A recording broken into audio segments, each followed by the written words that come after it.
This is tutorial number 5, and it covers Catia v5 hotkeys. To start off, open up the Catia v5 hotkeys, which is included on the DVD. This is a PDF that I've created to show you some of the basic hotkeys that you'll be using in your Catia v5. Now, these hotkeys will allow you to open and save, copy and paste, and move around your models with ease. So you're using your keyboard as your hotkeys. So you have one hand on your mouse, one hand on your keyboard, and you're able to become more efficient and faster at working on Catia v5.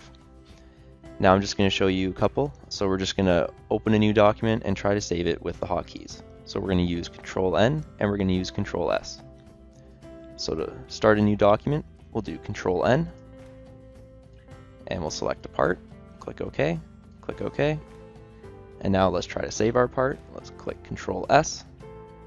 And now we can save our new part.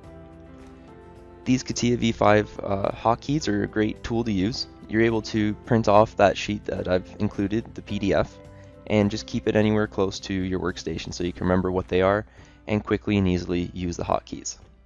And that concludes our tutorial on the Catia v5 hotkeys.